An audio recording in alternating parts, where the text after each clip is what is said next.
د خیبر پښتونخوا په یو لیرې غرنۍ کلي کې یو عجیب او ویرونکې پیښه رامنځته شوه چې ټولې سیمې ته یې د ویرې فضا خپره کړه. د دې کلي نوم شاهي دراګو. دلته خلک ساده زړه رومانتي وو، خو یوه شپه داسې څه وشول چې د ټولو خوبونه یې وتښتول.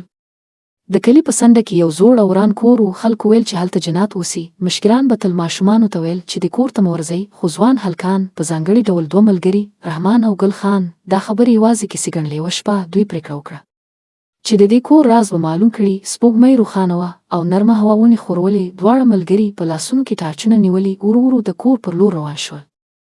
کله چې دوی کور ته نږدې شول، ناڅاپه یو عجیب غږ واورېدل، لکه څوک چې ورو ورو خبرې کوي. ګل خان ویل شاید دا د باد غږ وي، خو د رحمان زړه له ویرې ډک شوی و. کله چې دوی کور ته داخل شول، دروازه خپله په زور وتړل شوه. دواړه حیران شول. د ټارچ په رڼا کې په دیوالونو عجیب نښې ښکاره شوې. ناڅاپه د کوټې په کونج کې یو سیوری راښکاره شو، اوږد، تور او ډېر ویرونکی. دا انسان نه و. ناڅاپه یو دروند غږ واورېدل شو، دا ځای ستاسو لپاره نه دی. دواړو بدنونه ولړزېدل. ګل خان په زړورتیا وویل موږ یوازې د لیدو لپاره راغلي یو، مهرباني وکړئ موږ پرېږدئ. خو هغه سیوری ورو ورو د دوی پر لور رانږدې کېده. رحمان سمدستي د قرآن یو آیت ویل پیل کړل، اعوذ بالله من الشیطان الرجیم. کله چې آیت پای ته ورسېد، هغه سیوری په چیغو شو او شاته لاړ. کوټه په شدت سره ولړزېده.